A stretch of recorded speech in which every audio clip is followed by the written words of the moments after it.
Two trucks having sex. Two trucks having sex. My muscles involuntarily flex. Two trucks having sex. Two trucks having sex. My muscles involuntarily flex. Two pickup trucks making love, American made. Listen up, Autothoughts and Decepticlowns. You're listening to Prime Cuts, a non-linear history of the Transformers franchise on television. I'm one of your hosts, Audrey. I'm your other host, Nero. And today, we're finally talking about the very large plane man who showed up in last week's episode that we didn't really talk about because of chronology reasons. And to talk about it, we are joined by a very special guest who has taken time out of his busy schedule unraveling the darkest parts of the iCarly extended universe. Do you want to introduce yourself? Hi, I'm Quinton Reviews. I make videos unraveling the darkest parts of the iCarly extended universe. And yeah, I'm a closeted, but not closeted, gigantic Transformers fan. And I'm excited to be here. So, we always start with this question with our guests, which is, what is your history, your personal history with the Transformers franchise? So my dad had a bunch of the original recordings of the original show on VHS, and he was really into like kind of pulling out these old recordings he had off air from back in the day and kind of showing those to us as an introduction to shows that he really liked when he was a teenager, when he was a kid. And I kind of grew up with that alongside like what was airing at the time. So I had this really weird childhood where I was really into Armada and G1 at the same time. That's very funny because that is also my experience, because this was around the time that also Rhino was doing the DVD releases of the original G1. So I was watching Armada. Yeah. And I also had the first season of G1 on DVD that I watched a lot. Armada was both mine and Nero's like first Transformers series, which is why we started with it when we started doing the podcast.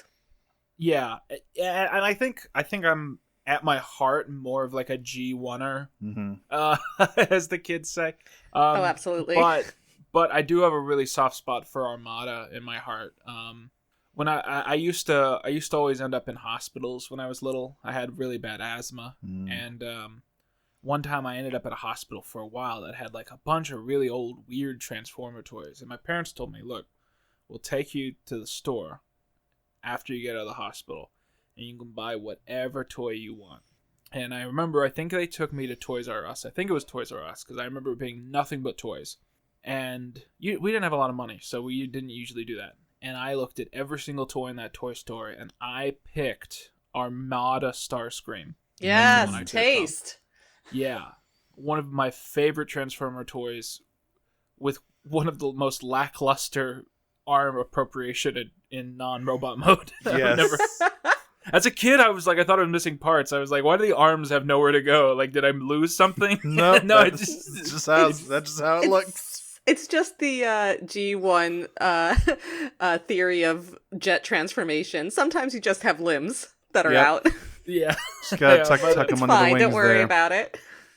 But I remember, I'm actually quite excited because I remember the episode where the first one we're going to talk about today was the episode of G1 that I remember being the most like into. Like, there were episodes of Transformers from, that I enjoyed. This is the one where, like, they had my attention. Right. Yeah. That makes sense, because it did strike me. And yeah, I specifically asked you on for this one because in the background of your set, you have a lot of figures of two specific characters. One of them is Bumblebee, and the other one is Jetfire. Yeah. And there's actually a whole other story to that. Yeah. And I want to talk a little bit about that, because for any discerning viewer, you may realize if you look what Jetfire's original toy looked like, it looks fucking nothing like the guy in this show at all. Not even like a passing resemblance. The only resemblance, they turn into jets. It's literally it.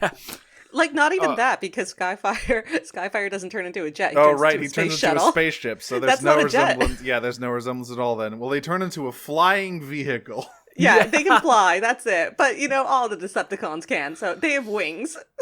Yeah. Okay, so They are as close to each other as a bat is to a parakeet. Yeah. So there's a little extra context here. Mhm. I know I just ranted about my childhood for like 5 minutes, but the little bit of extra bit of context here is that when my father was in his late teens, he was also obsessed with another contemporary 80s show, which in America was known as Robotech.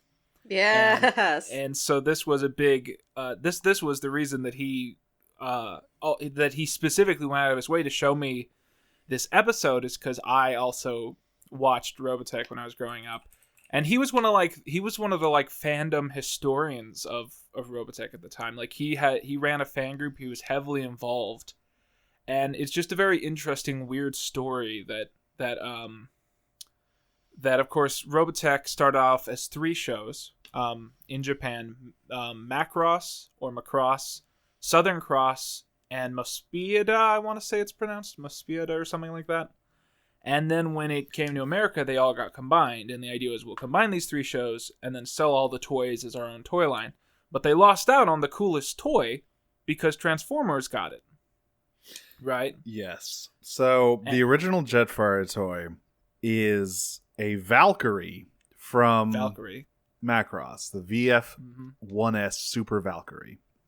Or the Veritech, which I kind of like more. Mhm. But it's not the anime fandom. No, yeah, name. that's the Robotech name. But the reason that Skyfire has no resemblance to Jetfire, the toy, is because this was one of the figures, and Hasbro did this frequently for the G1 toy line, where they were just like licensed stuff from other toy lines over in Japan to just randomly import into into G1, because they did this with the Jetfire toy. They did this with the Deluxe Insecticons, who are another group of characters who fucking don't show up at all in any fiction because of this, and Whirl and Roadbuster, who also rarely put in fictional appearances before the modern era. And this one was created by Takatoku Toys, which is why they had to change Jetfire so heavily for the show into Skyfire, because they did not have the TV license for that design. Specifically in Japan, I understand. Because basically what I understand is they probably could have got away with it. They probably could have got away with using the Valkyrie design in America, but they were trying to play both sides of it. They were trying to create something that could be aired in Japan without legal troubles, while also creating something that would advertise the toy outside of Japan. Yeah. Because, of course, the only reason to do anything, as we've discussed in Transformers, from Hasbro's perspective, is to sell toys. Exactly. Yes. That is the key that you need to remember to all of this, always. And of course, one of the fun things about Jetfire's toy is that it looks so drastically different from anything else in the G1 toy line. For one, it was way more articulated, and for another, it was just fuck huge. It was gigantic. Yeah, it was big. Which is why Skyfire is so large in the show. Now we play around with scale a little bit in this show. There's not really consistency in G1 in terms of size. It's not really a thing that exists. But I was confused by scale while watching this episode. Yeah, it's not exactly consistent. There aren't model sheets that were being followed at any point here. It's a light suggestion. Right, but regardless of that, Skyfire ranges anywhere from being about 1.5 times Megatron size to just a full shuttle that can carry the entire Autobot army. Yeah. Yeah. And I think because of the weirdness with the toy, and as you said, Quinton, his debut episode has a bit of a different feel to it, I think Jetfire became immediately very memorable. And of course, the other thing is that for the longest time, he was the only Autobot who can fly and who can turn into a plane. Oh, yeah. And it took me a while to look at this episode from the perspective of the writers coming up with it, where it wasn't until I was an adult that I realized when they first kind of made the Transformers, the way they organized it, everyone who turned into a car was an Autobot. Mm-hmm. Because automobiles, that's what it means, Autobot. And then everyone else was a bad guy. That was what they decided. Yeah, so pretty much. if you look at like the 1984 lineup, it's just like, that's a cassette man, that's a cameraman. They're not an automobile, so they're not an Autobot, God. so they're a bad guy. And so then all the planes were bad guys because of that. And so their logic was like, well, if Jetfire is going to be a good guy because he has the Autobot sticker, then it should be in the plotline that he was originally a Decepticon, because all the planes are Decepticons at that point, right? Yep. And so they made him Starscream's ex. Very funny stuff. It's amazing. Yeah. So we should go ahead and get into... Yeah, so the first one is Fire in the Sky, an episode I'm so normal about.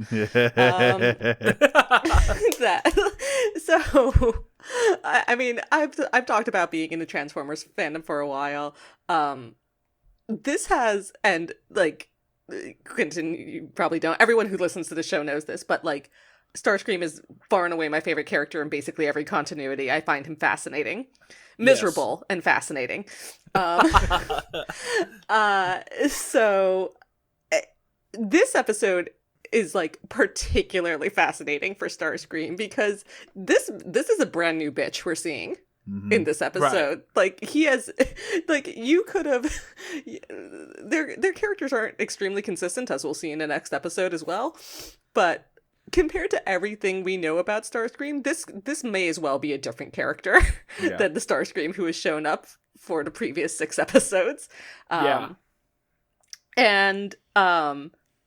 it like through Skyfire, there is a ton of lore, which I've mentioned a little bit, but about him being a scientist and about sort of like what he was doing before the war happened, which is like not only insane stuff for Starscream, but also like wild that he's one of the only characters that gets this development, really. Yeah, this is kind of the first time that they look back this far into any character's backstory in the show. And they would do this later with episodes like War Dawn and The Search for Alpha Trion and stuff. But like this is the first time we have any indication of a past before the war. Mm-hmm. Yeah, and I just want to say real quick, I from last time I like binged the show, I definitely got the impression that every time they flash back to Cybertron, it's completely different. Oh yeah, every time they flash back, but like every time they're like, this is how the war started. It's totally different. Yeah, pretty much. You're gonna get like there's definitely an episode that implies that like Starscream and Megatron being built is what started the war. Yes, there is an episode. So later in this season, we will see the Constructicons be built on Earth. In a later episode, we see the Constructicons build Megatron on Cybertron. And then in another episode, the Constructicons used to be Autobots before Megatron brainwashed them. Correct. All of these are true. Listen, we talked about last time how there's just like a bunch of clones of Spike, probably, a la the Venture Brothers. It's same deal with the Constructicons. Just all it's never the same. It's all Hook, but never the same one. Yeah. So let's start actually talking about Fire in the Sky because it is a hell of an episode. Hey, it's the winter holiday episode, everyone. It's snowing in July. Okay, so first of all, the Decepticons have apparently cured global warming. Like that's right. They figured it out. This whole episode, they were like, we must stop.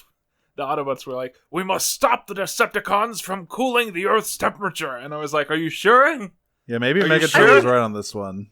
To be fair, it's snowing in July in the desert is probably also an effect of global warming. In the Oregonian desert. We can find a balance. We can find a healthy balance. Yeah, I think we just put someone sensible in charge of the big glowing green core crystal that the Earth has lots of. Listen, your stance on climate policy has to be, there is no middle slider. You have to go to one end or the other. We're playing by Monster Factory rules here. Here we go. So yeah, we start with the fucking snow, just frolicking in the snow with Spike and the boys. The first thing that happens is that before the frolicking happens is that Spike literally is like walking outside and he sees this huge snow, like Autobot sized Snowman. like figure covered in snow, and he's like, wow, that's the world's biggest snowman. And Jazz like shakes it off, and he's like, haha, I got you, Spike. Which, first of all, bad prank, and second of all, how long were you waiting there? Yeah, how there's like did Like- he all right, there are two options. One of them is that he had someone else cover him in snow as a prank. The second option is that he just stood there and let himself get snowed in. I also like the idea of just Spike just walking to the secret Autobot base in the middle of the freezing winter, just on foot, just like making his way there. There's no secret anything That's true. in G1. Yeah, they Think say about it. they keep saying robots in disguise. It's everyone knows these fucking guys are around. Yeah, They're like they local gave 'em- celebrities. They have gave 'em wanted that ghost in posters of Megatron. Yeah, they gave up that ghost in the first episode. Which is amazing. So yeah, Well, they put on lab coats. They were trying. that was to fool the Decepticons, who then fooled them back in a double big brain supercross maneuver by making a bunch of Decepticon clones out of junk. What a beautiful Anyway, show. so it turns out that the Decepticons, in their constant fight to get energy, have... I can't even remember. They go to the Earth's core and they start emptying out all of the heat from the Earth's core. Is They've Yeah, that... they're got, like- creating the imminent heat death of the Earth. So like this episode has a lot of interesting ideas about both geology and how climate works. Oh Because- yeah, so like as soon as the Autobots figure out that's what the Decepticons doing, they transform to car mode. Yes, and drive say to the we Arctic must- Circle. Yes. We must I wanna be drive to very- the Arctic Circle. I want to be very clear about it, though, that Optimus is the only one who's concerned about this. Yeah, everyone's having Like, a great time. By the way, everyone- Spike definitely died in that big fucking Autobot Katamari, right? Like, he was at Oh the yeah, I center was of like, he's that. dead. I have my note is snowball accident, 4 dead, 14 injured. For sure. So, here's what's going on. So, everyone, of course, I don't have to tell anyone listening to this about the gigantic green glowing crystals that connect directly to the Earth's core. We all know about that. We learned about it in elementary school. This is a fucking Good Place voice. We've all seen the giant crystal of power. And we also know that if you slurp all the energy out of it, the Earth gets cold. We have to be like, I want to clarify about how cold this is and how fucked up it is that no one else is concerned about it. Because it goes to Optimus and he's looking at it and Teltran 1 is like, yeah, it's dropped 40 degrees. The entire 40 planet, fucking degrees. everywhere, 40 That's degrees. so fucked up. Yeah, and everyone, it's just like, yeah, fucking Bumblebee's having a snowball fight, and he's like, this seems bad. And so, yeah. I love Gears going like, I bet it's those Decepticons. They're probably behind it. Like, yeah, man. It's... Who else would it be? And- What are you talking about? Sure enough, we cut over to Decepticons, and here's one of our first glimpses at Starscream in this episode, who they are really building up in this episode in particular for his science background. You know, he's making observations about their heat suck machine, and like Megatron's nodding as if he understands any of it. And it's just like Starscream is so quiet and subdued here. Yes, he hardly ever screeches in this episode. That's amazing. No, Chris, I mean, Yeah. I talked about him being a brand new bitch, but Chris Latta literally doesn't even sound like himself in this episode. Yeah. It's outstanding. So, one thing I like is that for some fucking reason they put Skywarp, the dumbest man alive, in charge of construction. He's supervising Rumble, who, may I remind you all, is also not very bright, because he's 12. So, obviously, an accident occurs, because, of course, while they're excavating this huge fucking green crystal, they find a fucking caveman in the ice, except it's not a caveman, it's a big lad. Immediately, Starscream comes down to check on him because he still can't help being a bitch, and he's after hearing their stupid accident, and he's like, "What's going down on here?" And the expression on his face is just like shocked Pikachu. It is. And he's like, "Everyone, hold up." That's my ex. We got to get him out of there. I love that when they first notice Skyfire is in the ice. There's this jagged piece of metal that's sticking out that is not any particular part of Skyfire. Yeah, it has no corresponding part of his body. What is that? I believe it's supposed to be his wingtip. Except he doesn't have. Except he doesn't have those kind of wingtips. I'm aware. No, I'm aware of that. I'm just saying what I believe it's supposed to be. Uh-huh. So yeah, I don't have any evidence to back this up. They've got him fucking in the infirmary. They've got a hairdryer on and they're thawing him out. And Starscream in particular is very much like, we gotta save this guy. We gotta get him back online. And Megatron's like, why the fuck do you care so much? Who is this dude? And Starscream's like, I care because I used to know him. And Megatron's like, what do you mean no? Like biblically? Like, what the fuck are you getting at here? I forgot to say, actually, Megatron doesn't ask like that. What he says is, Starscream, do you have some familiarity with this creature? That's just a dune, Megatron.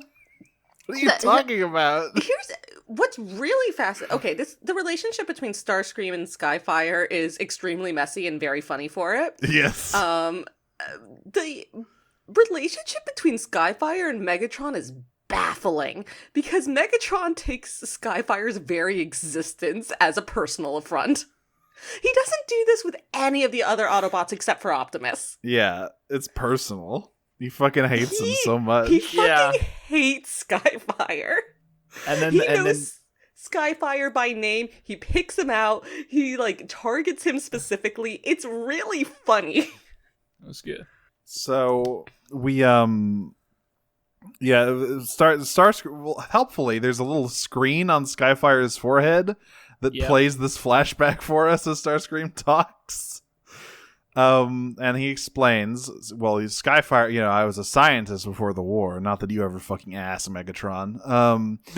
And Skyfire and I were fucking buddies, friends, pals, however, marshmallow mateys, however you want to say it.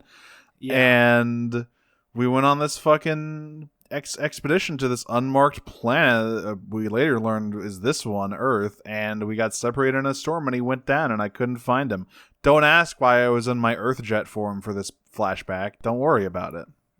Apparently, I read the script. It specifically said Tetrajet. Oh my god. And then like the animators were like, what is that?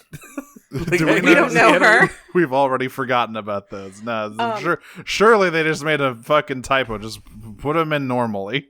A specific line that I think is important here because it really sort of highlights Starscream and Skyfire's relationship is he finishes by saying, I searched half the globe for him.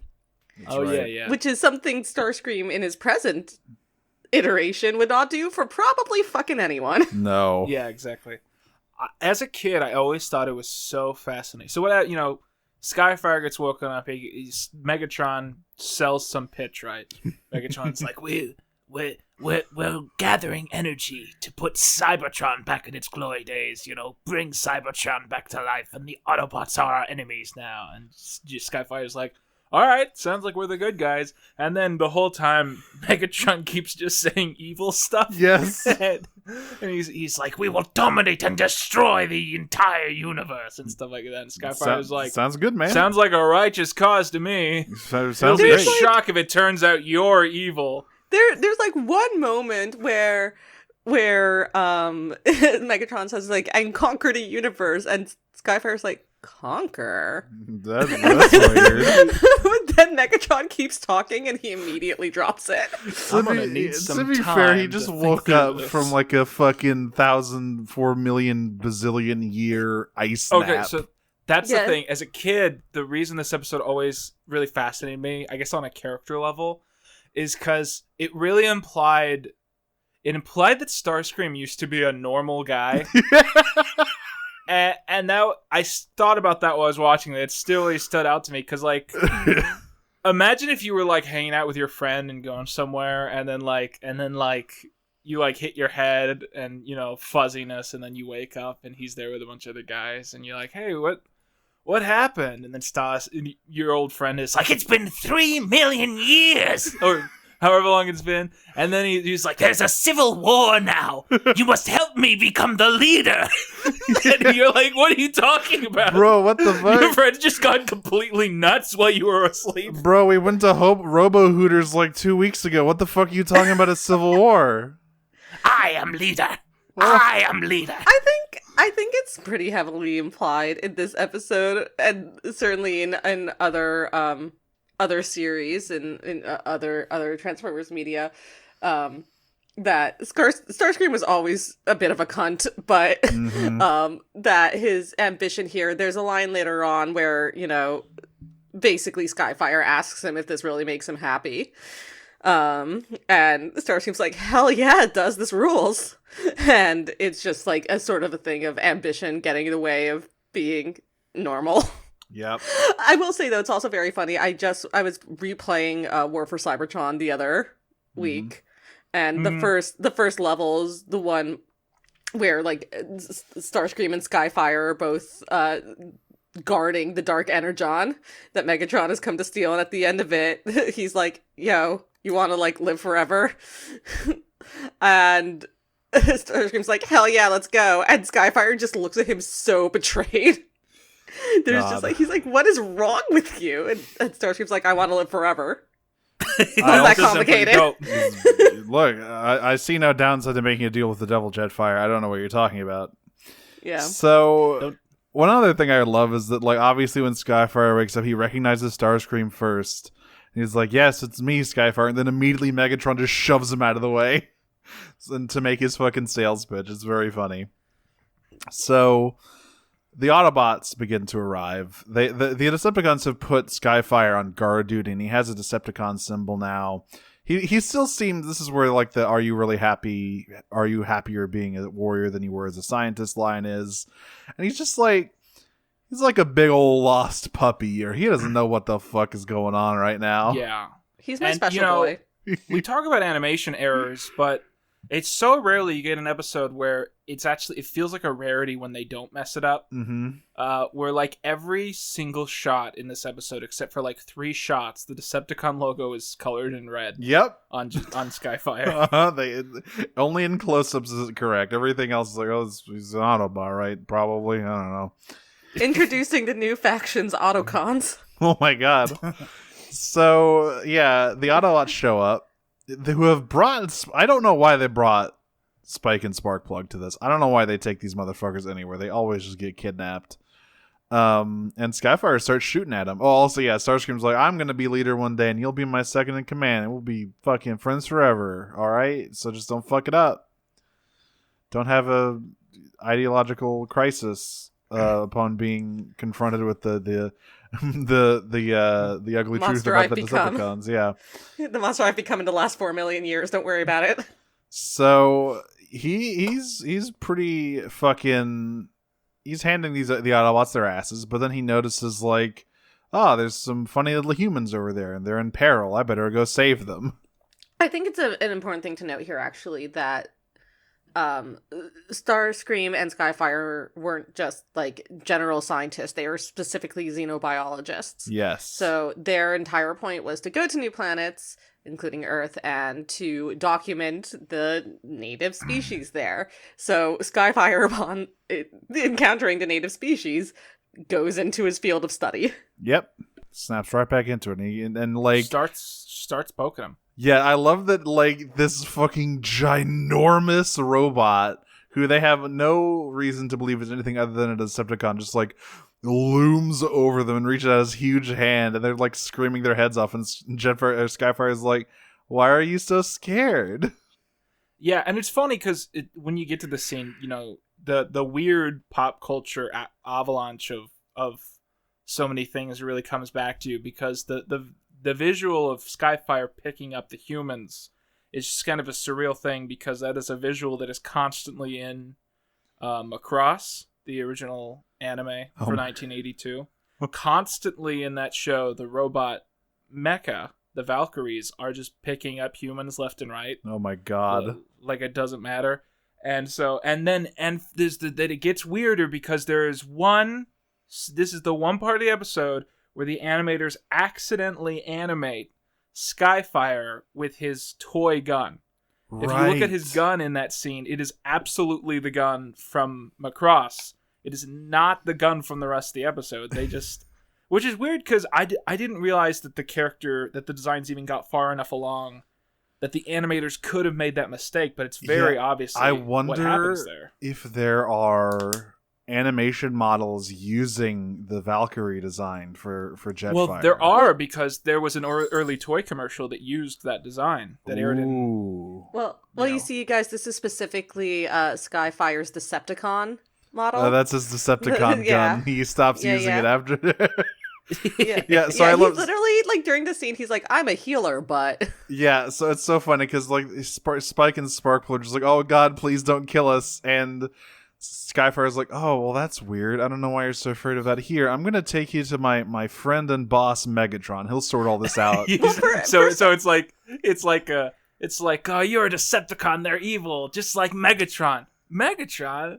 No, that guy's cool. I met him. He was really nice. Yeah, I'm gonna take you to him, and then they just look horrified as he starts walking away. Like, you gotta meet my boss, man. He'll get you sold on the whole thing. Yeah, once you speak to him, I'm sure you'll see how chill everyone is.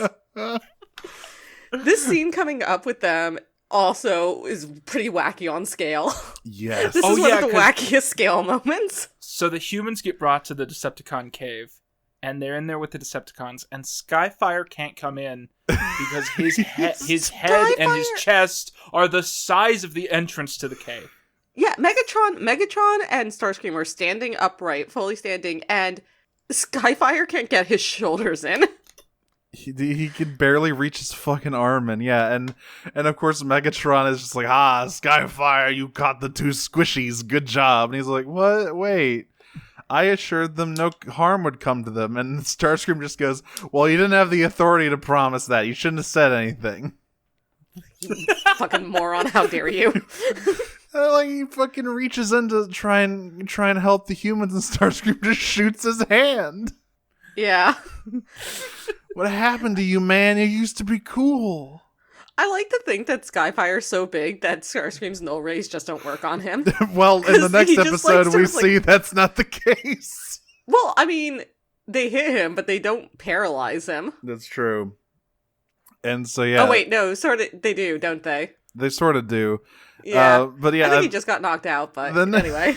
Then Starscream imprisons the humans in the most insane way ever. He shoots the ceiling to melt and refreeze some ice into prison bars. Yeah. What can't the null rays do? By now, you surely have, like, human-sized fucking pet carriers to put these guys in. Like, how many times have you taken these fucking humans hostage, you guys? Come on, you gotta get the proper equipment here. Just store them in Soundwave's chests. But it's so easy to forget stuff like that when you go on such a casual road trip to the Arctic Circle. That's true.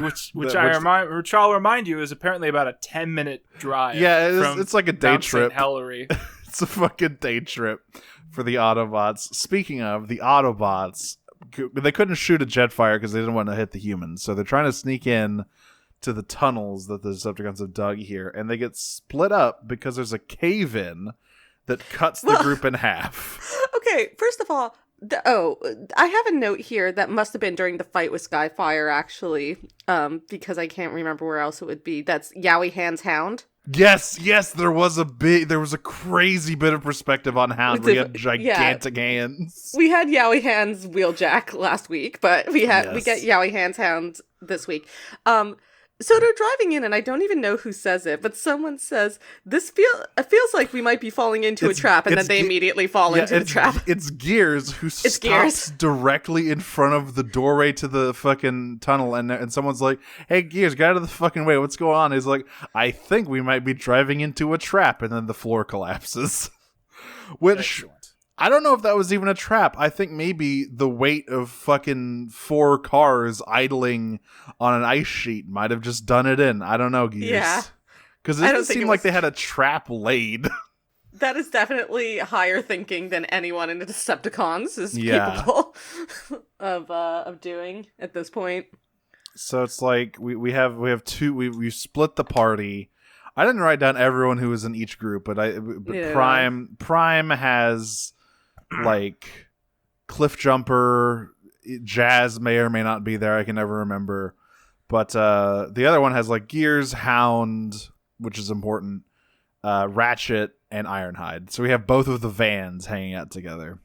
And Prime and the group and his gang are looking for the humans, while the other group is trying to figure out what's going on with these crystals. And they do. They just walk in. They just walk into the fucking crystal draining chamber. Listen, we've stated before, there are only the Decepticons are greatly outnumbered at this point in the series. Yeah, because every time there's a car robot, they join the Autobots. Yep. Because it's contractually obligated. There's like fucking, I think I counted this out somewhere. There's like 12 Wave 1 Autobots, and there's like 6 Wave 1 Decepticons if you don't count the fucking mini cassettes that come with Soundwave. Who like each count like a half. So like They have to be sold as separate models. Yeah. That's my rule. So yeah, like Megatron just fucking turns around and sees the Autobots standing there, and he's like, "Oh, get those guys! What are they doing?" Yeah, this is funny. Like, the Starscream's like, "Yeah, we're almost done, and we can go back to Cybertron soon." And Megatron's like, "Yeah, unless we're careless, asshole." And like immediately looks up at them and goes, "Shoot them, please." So they get captured, and then Soundwave sends Ravage out to look for other Autobots who at this point have freed the humans because there was no one watching the humans. Just completely empty chamber. Not even what's Skywarp doing? Put him in there. He's not busy. I'm severely understaffed. He's fucking like I understand you only have like 7 dudes, Megatron, at the most, depending on how many reflectors are there, but like, come on. Put a guy in there. So Cliffjumper continues his losing streak by just getting completely rocked by Ravage. It's like At least he got taken down by someone his own size this time. that's true. He didn't try to punch Megatron in the dick and instantly just get like backhanded through a wall. He just doesn't have a very good track record, does he? It's only now occurring to me that it shouldn't make sense in scale for Ravage and Cliffjumper to be the same Look, size. the mini bots are a whole other fucking problem with scale. I don't know why they're so small. Don't worry about it. The mini-bots, like, go between being a 4-door sedan and a Hot Wheel. Yeah, like they're like roughly human size. Like Bumblebee isn't that much bigger than Spike. I don't know how they're so fucking small. They're larger than human size, but yeah. Well, sometimes they'll go to like the jungle and they'll fight like their equivalent animal and be the same size as their equivalent animal. It's weird. So Scale means nothing. Scale means nothing. So in the next scene, the Autobots are lined up against the wall and are about to be executed. Wow, there's a lot that goes on in this scene. There is. There's so This scene is insane. So much that goes on in this scene. So Starscream's like, "Okay, Skyfire, kill them."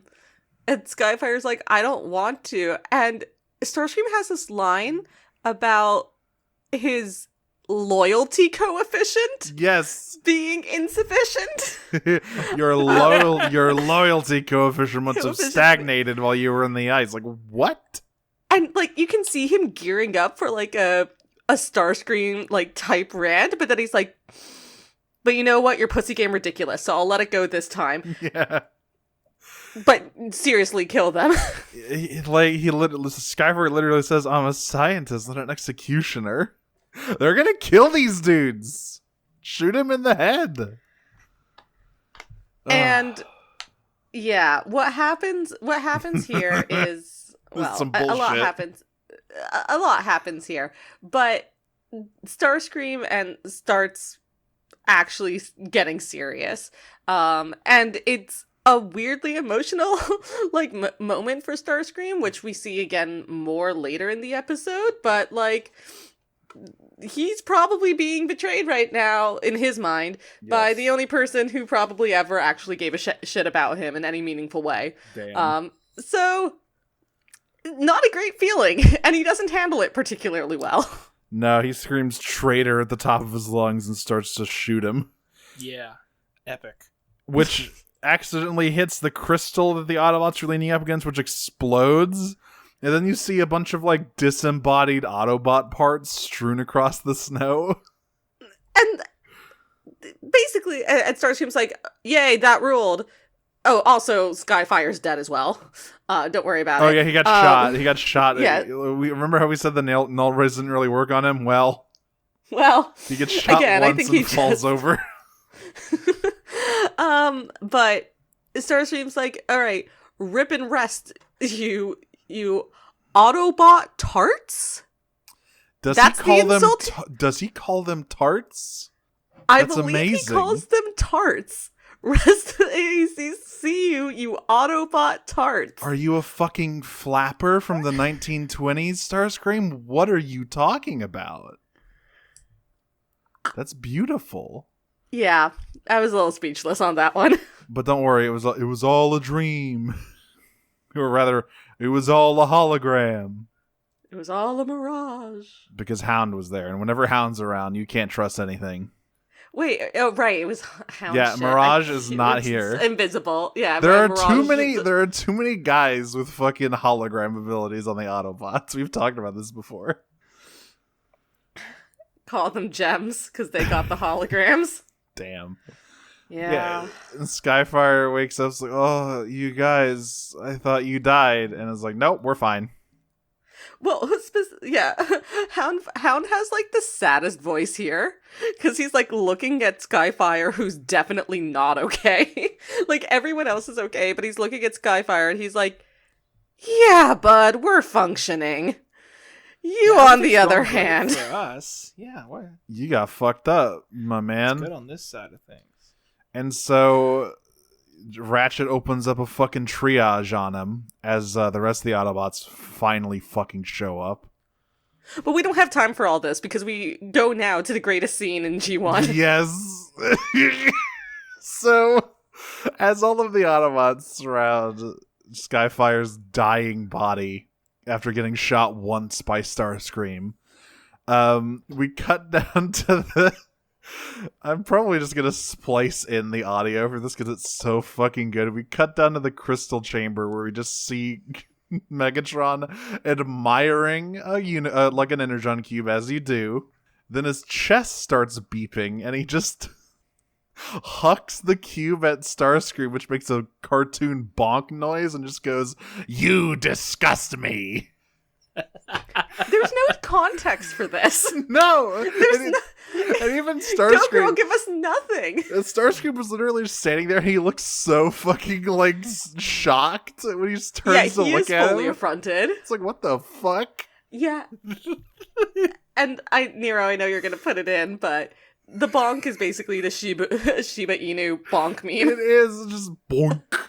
Like, it's just, but this is their fucking like dynamic in G1 perfectly distilled into like 3 seconds. All you would need is for Megatron to slip on a banana peel and then Starscream to declare himself leader. Then that would be it. That would be perfect. So, yeah, but it's like, "You disgust me. How dare you let those Autobots live?" And he's like, "Well, okay, well, it looked like I blew him up. Wait a minute, Hound was there. Shit. I hate that guy and his fucking holograms." How often at this point has that come up? So With fucking the holograms. often. Because it really stood out to me that he immediately figured out what they did. Like, there was no second guessing. It was like, oh, it was the holograms. Damn it. Motherfucking Hound. It's Hound's like one thing. It's the only thing he does. Hound is so funny about it too because like even the Autobots, like he does it he's fucking around with Mirage in an earlier episode when they're both supposed to go on a covert ops mission and Optimus is like, "Where were you guys?" Yeah. And Hound is like, "I was hanging out with me," and he has like 2 body doubles on either side and Optimus just with like the most resignation in his voice goes, "Fine." Great. Cool. I love your shtick so much, Hound. So it's time for Incredible work from Peter Cullen. It's time for a big fight, and the Seekers immediately they start bombing the Autobots. Yeah, listen, when the elite try and get their shit together, they're pretty nasty to deal with. I don't mean like making straight for instance. I mean they are dropping physical bombs on the Autobots. It's wild. I don't have a ton of notes for this scene, but by far the funniest part of it is Reflector. Yeah, so there's some. I have some notes here because there's. Well, okay, let me talk about Reflector. Yeah, no, he's gonna come in and because I know exactly what Reflector moment you're talking about. But there's a few things before that because one of the things I love about season 1 in particular of G1, because obviously every episode of G1 is just sort of an unhinged like Coke nightmare, but at this point. They still hadn't really figured out what these guys can do. And so what you have is Megatron like vaulting over Optimus's shoulders and then rotating his waist to land on his feet properly and then doing a spin attack with the rest of his body. What? He can't do that. Just like Optimus can't spin his wrist like a helicopter. The better question about then what can these guys do in G1 season 1 is what can't they do? Nothing. Sky's the limit. Imagination's the only barrier, baby. You can do whatever they need to do. Yeah, and like there's other bits too here. Like Optimus takes out Wheeljack when it's funny. Yes. Optimus takes out Thundercracker and Skywarp with like a gun drone that we never see again. What is That's this Roller. thing? It's Roller That's with Roller. a Glock. It's Roller with the fuck. He's fucking strapped. He's got the hands. Is that Whenever I watch Roller? these old- He has. Sorry, what was that? Whenever I watch these old episodes, sometimes I like to like pause the video and try and figure out if there's been like a masterpiece release of any like stupid thing they do. You know? Right. Because every Yeah. episode there's something new. Like he'll be like he rips off a shard of crystal and uses it like it's a sword. I'm sure So one you of wanna, the like, 5 bajillion masterpiece Optimuses have that fucking crystal shard somewhere in there. Yeah. Is that Roller? He has a gun. Blam, Bang, blam. bang. Yeah, then he kills 2 of the members of the Elite Triad with like one shot because they crash into each other like a bunch of fucking idiots. It was pretty funny. Then, Is this where Reflector finally- comes in. Yeah, because finally Skyfire gets up and like literally throws Megatron off screen. He just yeets him into orbit. And Reflector's attacking. Who is it even? Ironhide? No, it's Skyfire. Because right, what happens he goes against is Skyfire. all So 3 Reflector, of them- remember that Reflector is 3 kids in a trench coat, right? Yes, But they take that to a new, more literal level here by pyramiding on each other like cheerleaders and charging at them at Skyfire to pyramid. It does nothing. It literally does nothing. He just swats them away. But yeah, there's a Knocks them over for like solo cups. For 1 second, there is a human pyramid attack done by Reflector. What? What was that? What were they hoping to accomplish? It's like, well, this guy's big, so we have to be just as big. That way we'll Lambo win. Brothers, Barnum and Bailey.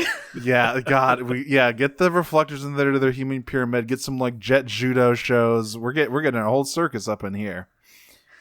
And then Cirque du Skyfire, Portland. and then Skyfire and Starscream get into a fucking jet joust. Yeah.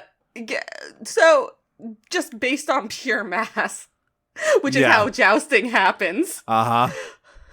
Who do you think comes up on top of this one? Give you a hint. It's not Starscream, who crashes directly into the tunnel. However, this is one of the funniest endings in any, because like obviously in the it's fucking melancholy. Yeah. It's crazy, and it's because like Skyfire crashes, but he manages to like collapse the tunnel and bury the crystal, which fixes everything, I guess. But then he also gets buried under the snow, and then like everyone's like, "Oh my god, no, Skyfire!" And He like died the way he lived, Optimus- frozen under yeah. 4 tons of ice. Optimus Prime fucking eulogizes him. Like there's this beautiful glowing glyph on the ice, and he's like kneeling against it. He's like, "We'll never forget you, Skyfire. As long as freedom exists, you'll live forever." And in human context, it's like 2 feet of snow. Yeah, like okay. Literally, now, of course, we must remember that in airing order, which we're not watching, the gap, there was a gap between this episode and the next one where they literally just go and dig him up like it's nothing. It was one episode. I'm gonna go say watch it in this order because it's way funnier. It's so funny, but it was literally one episode in between these two in air order. So it's really not that much different. So let's go ahead and move on. Yeah, it's like because I do want to say that ending I think is one of the things that if you just watch, like if this is an episode you caught like on a rerun or on a tape, you'd watch this and go like, wow, that was. Because it is a kind of a melancholy ending. It's like almost a fucking Iron Giant-esque ending, right? Of heroic sacrifice. And then then they're like, all right, we got the big shovel. Let's do this. Yeah, it's like, yo, Sideswipe, go get your fucking jackhammer. Let's dig this dude up. Okay, so I think I messed up, by the way. I think I watched the wrong second episode. Oh, dear. Did you watch... what did you watch? Right before we did this, I'll be honest, I just pulled up the original email and I watched the episodes that were written down, but I just remembered I thought we changed the we changed it. So I think you watched Heavy Metal War. Yes, I did watch, and now I'm pissed off because that episode is so bad. That episode is amazing. That is the debut of Devastator. But we can talk through Fire on the Mountain. It's not, I remember Fire on the Mountain even before watching this. It's got. Or we also could just call it at depends on what you want to do. Yeah, that's true. Depends on what you want to do, Quinton. I can slide. Well, what I'll do is I'll open it in another tab. There you go. Mute, and then when you guys describe it to me, I'll try and because I watched this one as a kid. I know. I think they weren't. This is the one where next to each other.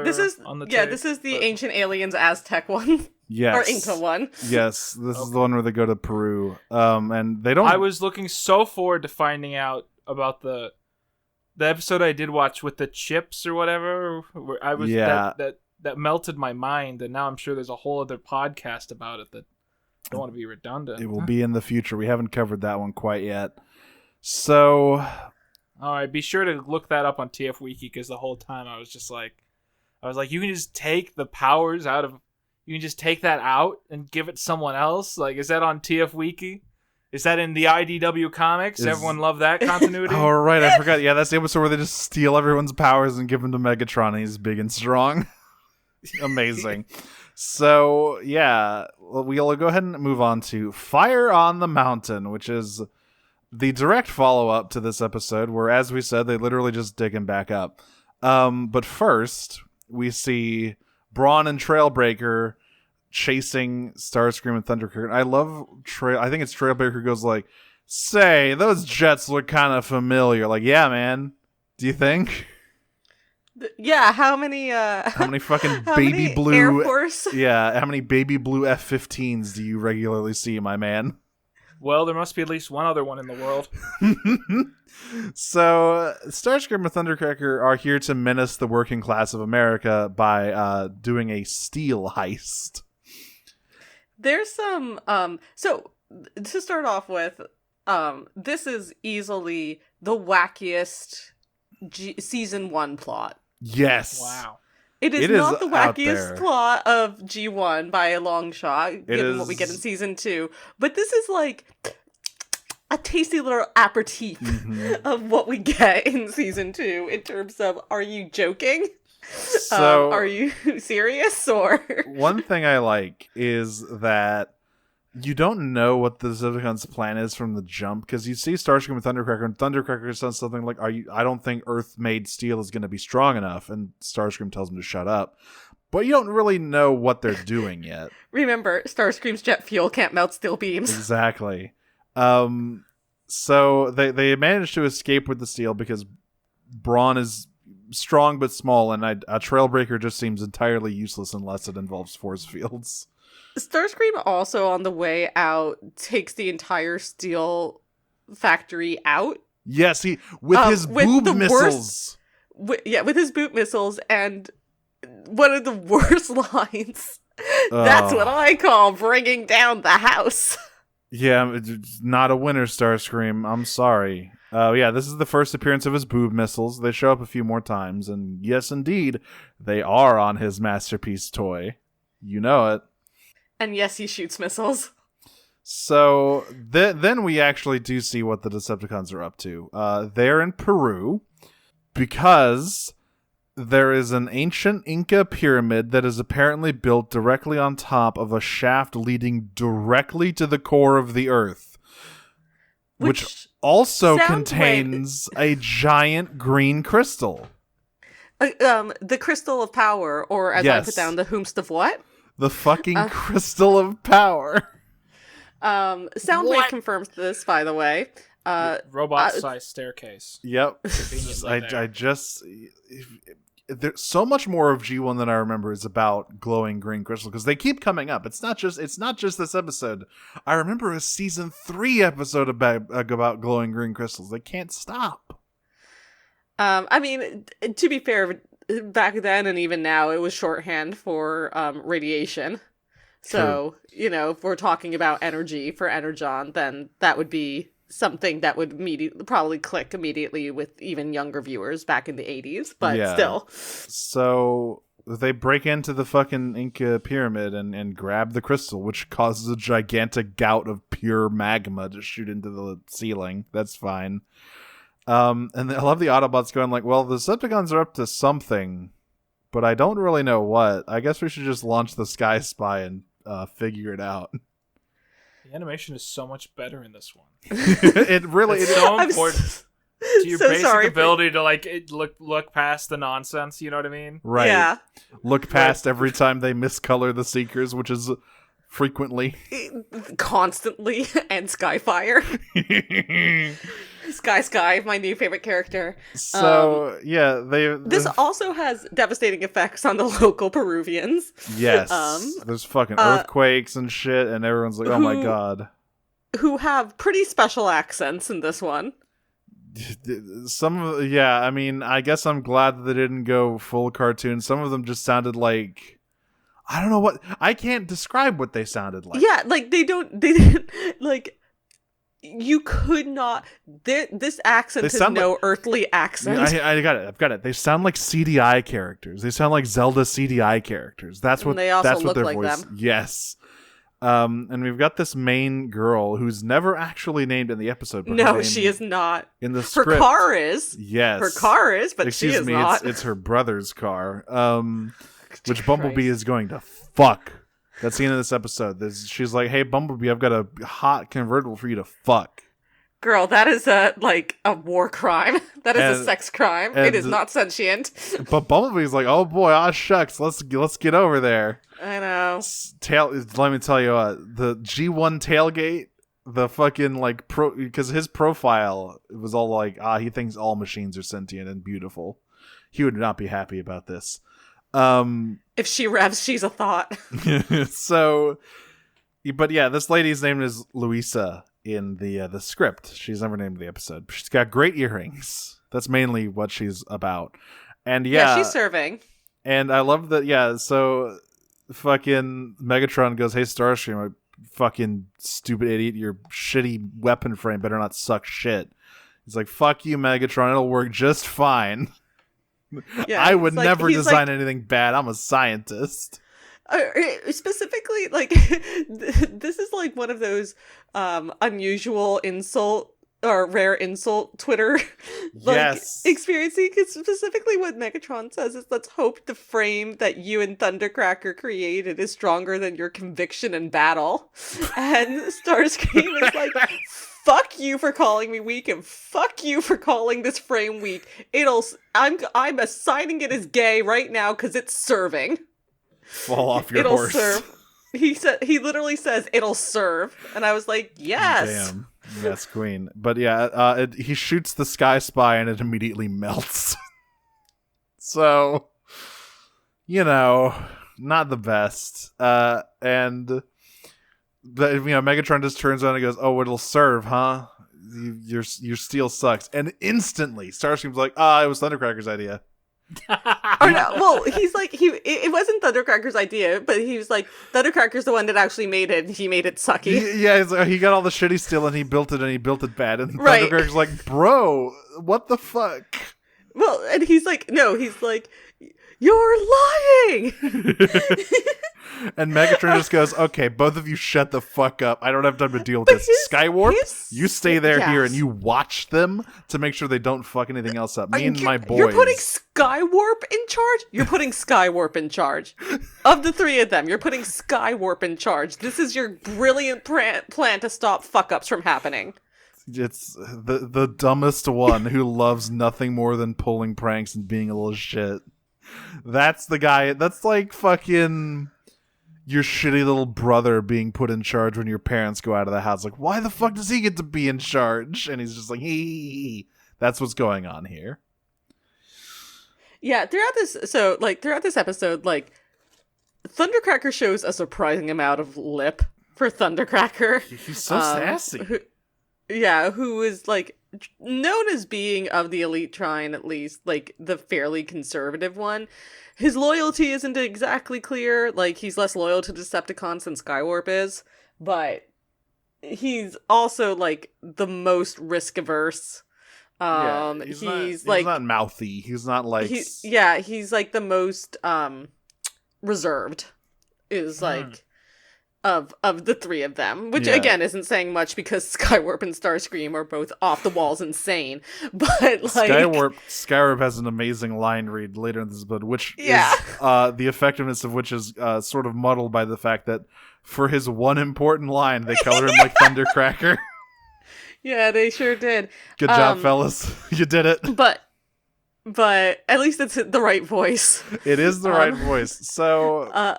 Yeah, but it is for this episode, Thundercracker is like taking no prisoners. He's pissed off at everyone. And he's like, mad. It's like in general, it just feels like with Skywarp being left in charge of the three of them, hilarious, hilarious, and Thundercracker behaving the way he's behaving, it really kind of feels like they just forgot what Skywarp and Thundercracker's characters were. Right. So the Autobots now know that they're in Peru, and while last episode we covered they seemingly drove from Oregon to Bali, Indonesia, this one's a bit too far of a trip, so they have to go dig up Skyfire, which turns out to be entirely trivial. Like, you could have just done that whenever. Like, It's so funny. Like, the way Skyfire is treated by the Autobots, I talked about this a bit last week, but it's just so shitty. He's like, honestly, he might have been better off staying with the Decepticons because he's just their fucking Airbus. Yeah, he's gonna become a nail. Just like, fuck all of this. I'm just gonna neither an Autobot nor a Decepticon. He doesn't even get like a room like the Dinobots, you know? No. Because the Dinobots get like the whole room and they just stand in there until someone wants them. Skyfire just has to stand outside because he's too dang big. Yeah, neither an Autobot nor a Decepticon, but a secret third thing. So, yeah, they just dig him up and thaw him out in like 2 minutes, and he seems fine. Clearly, Wheeljack is the one doing this, by the way, so thank goodness that... And don't think that, like, Wheeljack is off the hook for shitty inventions in this episode, because that is directly referenced later on. Yes. The end of this episode could have gone very badly. It could have gone very badly, but, luckily for Skyfire, Wheeljack doesn't critically damage him. So, the plan is Skyfire is going to take Brawn and Windcharger up there to do, like, recon. I don't know why Windcharger keeps showing up lately in the episodes we've been watching, because he is a non-presence in this first half of this season. Well, we really need his magnetic arms for this one. That's right. He uses them so much in this episode. So, yeah, like they fly in right as Megatron, Soundwave, and a Reflector, which is one of them, is flying towards a mining town to get some cooler, better metal. And they just fucking Windcharger and Brawn just jump on their backs like spider monkeys. I mean, they're about the right size relatively. Brawn flies Soundwave into the side of a mountain. That is very funny, I will say. So he flies into the side of the mountain, and then he's like, "Your turn, Megatron." And Megatron's like, "What, are you fucking stupid?" He's like, "All right, Megatron, come at me." It's like, listen, man. Last time someone who was around your size tried to pick a fight with me, I punted him across the state. I don't know what you're thinking with this, my dude. And Braun I has always like love how in the cartoon Braun takes so much damage, and specifically so much more than killed him in the movie. Yeah, in the movie, who the fuck was I was trying to remember what kills him in the movie. Is it just? Oh, I remember. He gets shot in the shoulder. He gets and shot just in the dies. shoulder by Scavenger or some random guy with a pistol. Like, not even Megatron. He just gets shot by some dude and dies. Well, you know, those Constructicons, they've really been modifying their weaponry. So, like, yeah, Windcharger gets the fucking Laserbeak status effect for this episode Whoa, Laserbeak, be upon ye. and gets chased around by a bird. Meanwhile, Brawn is like desperately yeah. dodging Soundwave, blasting him with Megatron. Yeah, so once Megatron's like, what are you, stupid? Like, Braun sort of looks at him and goes, maybe. Like, this actually might not have been my best idea in retrospect. So Skyfire has, I guess he's just been flying around. And Braun's like, please help, I'm going to die. And Skyfire's like, no problem, little buddy. We're going to do a cool stunt to get you out of there. And so they do a thing where, all right, you're gonna have to stick with me, everyone, when I describe this. So Windcharger, who is being chased by Laserbeak, drives around to where Braun is trapped on a cliff. Windcharger then ramps off of the cliff with Braun climbing on top of him, and they ramp into Skyfire. I'm out of breath from describing that. And I'm sure everyone can imagine it perfectly. And as well. and then Skyfire's like, we should probably go back and get the others. It's like, yeah, no shit. Perhaps to investigate a Decepticon plan, you needed more than 2 small guys. What is so funny is that, like, they just retreat, pick up people, and then immediately leave again. There's, like... but, like, the fact that they bother to animate, like, this 5-second scene... It's beautiful. It's like, why even bother? You could have just whatever. So this is where the real amazing stuff starts happening. So the Decepticons rob this steel mill. The Autobots are en route, and they start splitting up. Skyfire is sent off to investigate this cannon. Meanwhile, Optimus and the gang are going to go fuck up the Decepticons. And there's an amazing line from Skyfire here. Because he flies over to the pyramid and he transforms. And he just goes, hee hee, I'm too darn big to sneak around. Yeah. It's really good. He's just a funny boy. Treat him with more respect.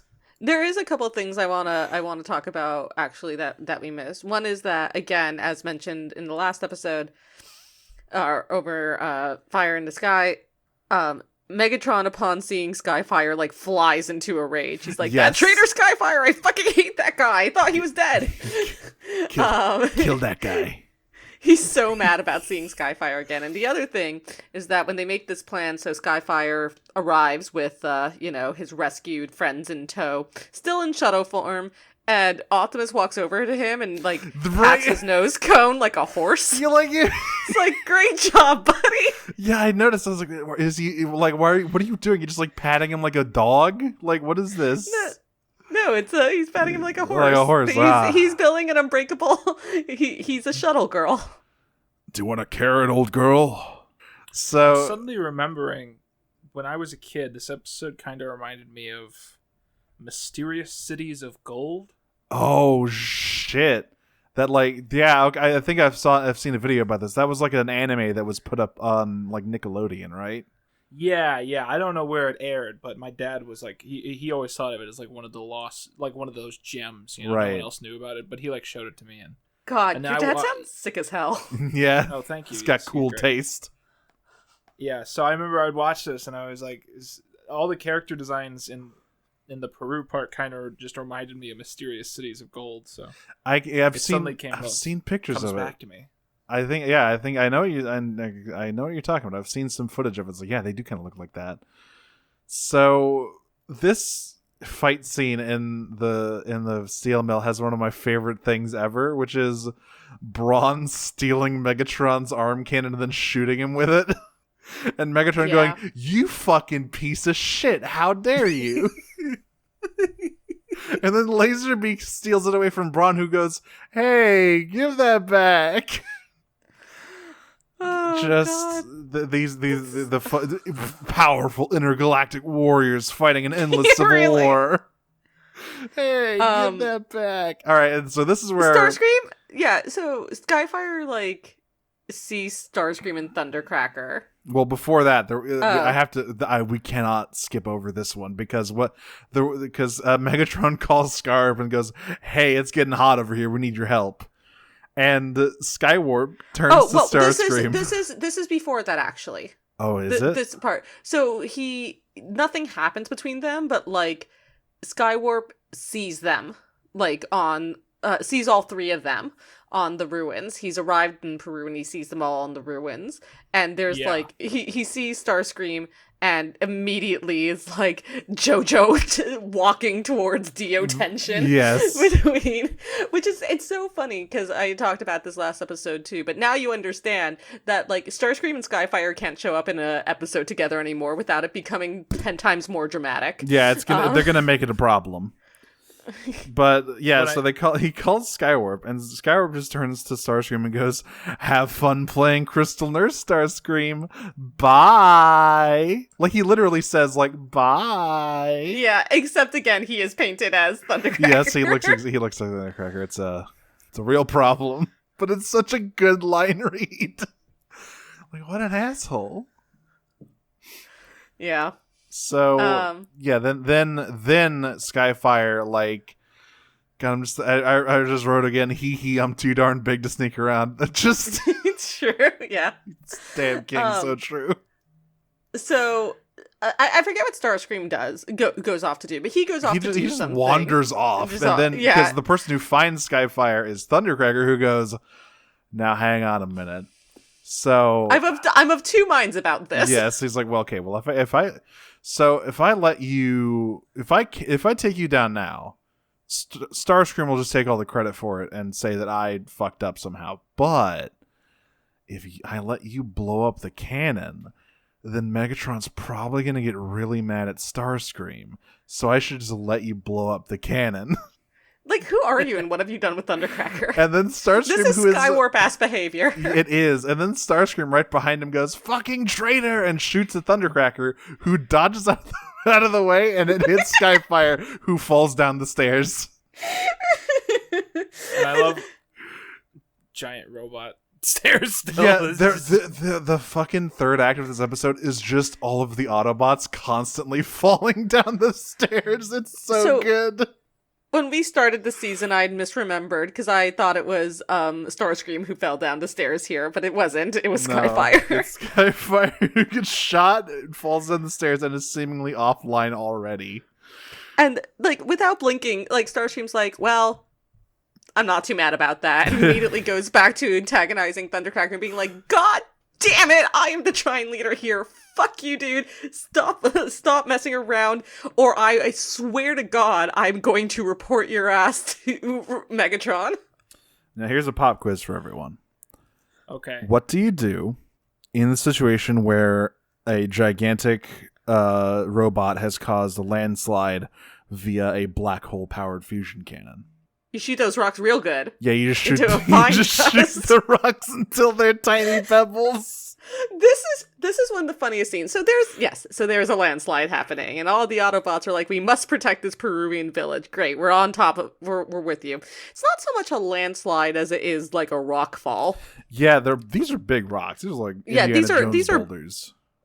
Boulders. And the solution, I mean, in the heat of the moment, I guess not a bad one, is that they all just open crazy fire on these rocks. This is the most artillery you've ever seen from the Autobots, and it's against rocks, which is, like, great. They all flip full auto on their weapons and just go hog wild. Yeah. Which is, like, great, but also, why wouldn't you use this on the Decepticons? It's a big energy drain, I guess.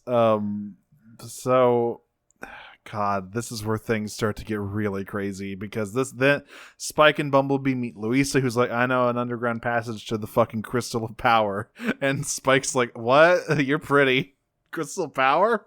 So then, and thankfully, the Crystal of Power chamber is also where Thundercracker and Starscream stash Skyfire's body. Yeah, or well, Skywarp's body. I Yes, think you mean Skyfire, who fell into some Skywarp colored paint down the stairs.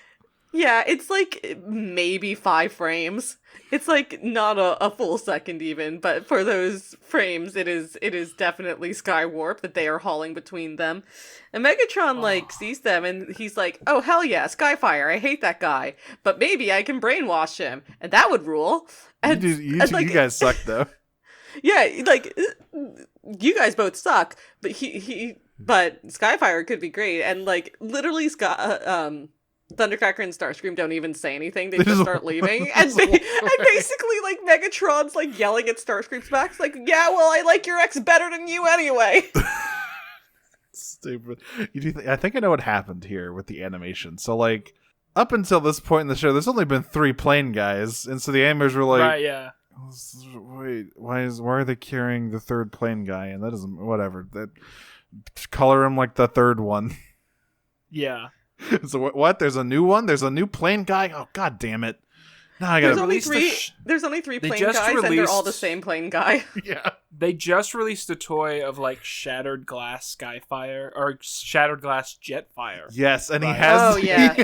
But he's not. I just now I was thinking that must be why he's colored in black. But then I looked it up, and that's not it at all. That's my god! If they it's so annoying how like half of the Shattered Glass designs in Transformers are like these incredible deep cuts. Yeah. That are like a whole article worth of cool stuff, and then half of them are like, oh, we thought black looked cool. Yeah. Literally the other half is, what if it was purple? They love making evil dudes purple and Shattered Glass. They love nothing more. So but no, I'm very disappointed to say that it does not match that animation. That's so sad. I really wanted to make the deep pull of like we're gonna make a reference to a 5-second animation error from a random episode of G1. Huge brain maneuver. So Spike and Bumblebee show up in the fucking Crystal of Power chamber, and Spike. Now this is interesting. Spike is like, "Oh, I can fix this. I can fix Skyfire." Can you? He's a Cybertronian, Spike. Have you just been sitting in on like? Has Ratchet been putting on like operation theaters?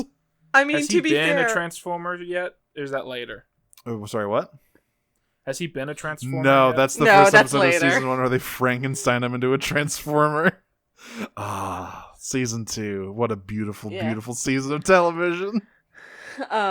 To be fair, Ratchet has been performing open heart surgery just in the open fairly often, with his patients commenting on it the entire time.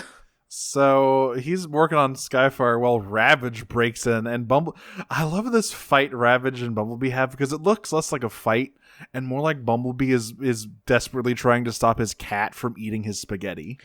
Literally, my note here is, wow, just like Fig. He's just like, stop. He's like weakly batting in Ravage's face, like, stop it. No, you can't have my fucking shrimp. And then he like starts chewing on Bumblebee's arm. Yes. It's like, man, come on. And I was just, this whole time I was just thinking like, man, what if this scene ended like they're fighting Revenge of the Fallen and Bumblebee just suddenly tore Ravage in half? Jesus. Meanwhile, all of the Autobots are getting owned and falling down the stairs outside because Megatron has a new gun that works. But I think it's Optimus it is Optimus who has a great solution to this. Neg your team for better results. Yeah, what the fuck was this? He's like, are you all a bunch of fucking robot chickens? It's like, bro. Yeah, and Brod's like, no one calls me a chicken. And like, immediately. Every time I see the Autobots run up the stairs, I think, oh, you're not supposed to do that. They say you shouldn't do that. That's a UNESCO World Heritage Site, my guy. They fuck these ruins up so bad. They're gonna be in big trouble. It's like Megatron is just sitting with the artillery up on top of the pyramid, and we see later that Starscream is guarding the other side of the pyramid because it has 2 stairways, like most Mesoamerican pyramids. And Brawn and Windchargers go up the other way, and of course the entire time Optimus and Ironhide and Windcharger just falling down the stairs all over the fucking place. It's amazing.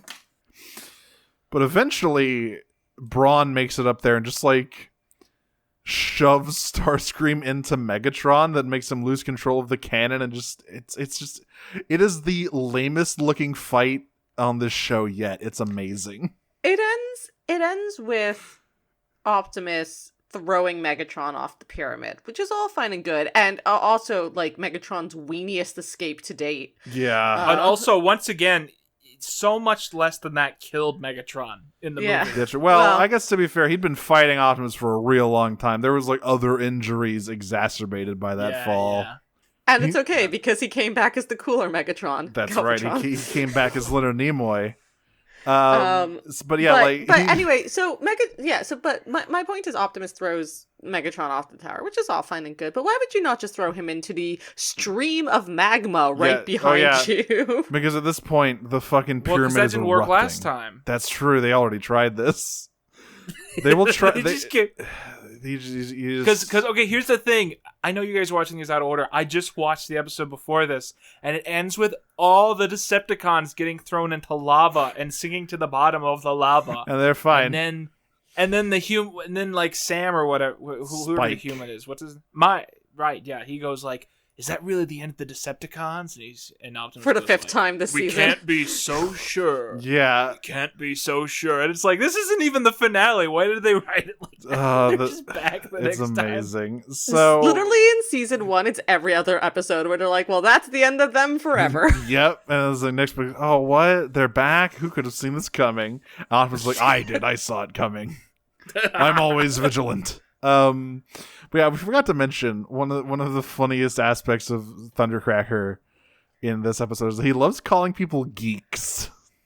Yeah, he calls Starscream he's like that geeky Starscream.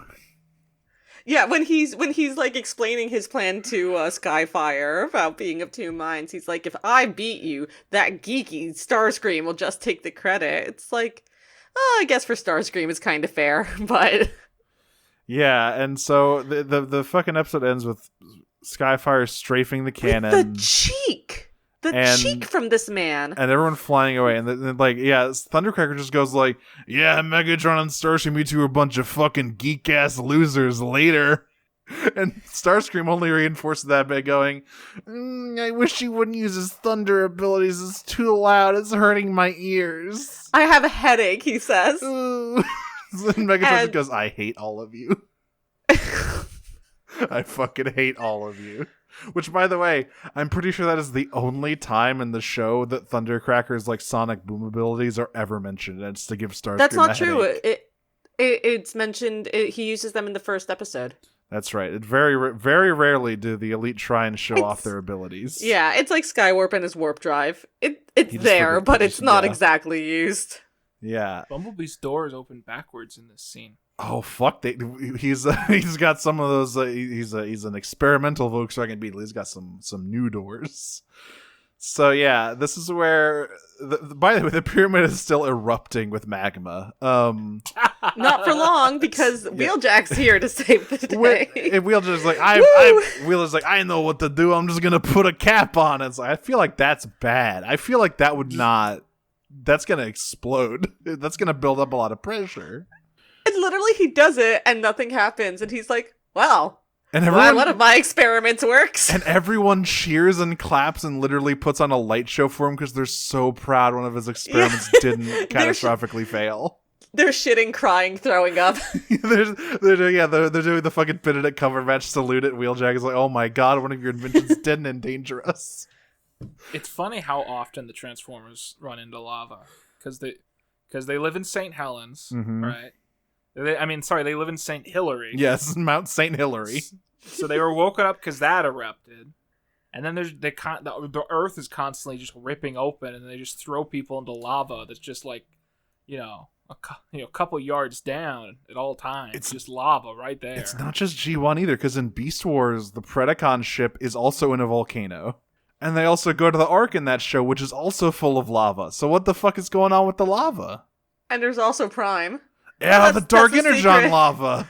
Yeah, that's the secret. Lava is the blood of Unicron. Shit. It's all connected. Anyway, yeah, Luisa's like, hey, Bumblebee, you want to fuck my brother's Q convertible? He's like, sure.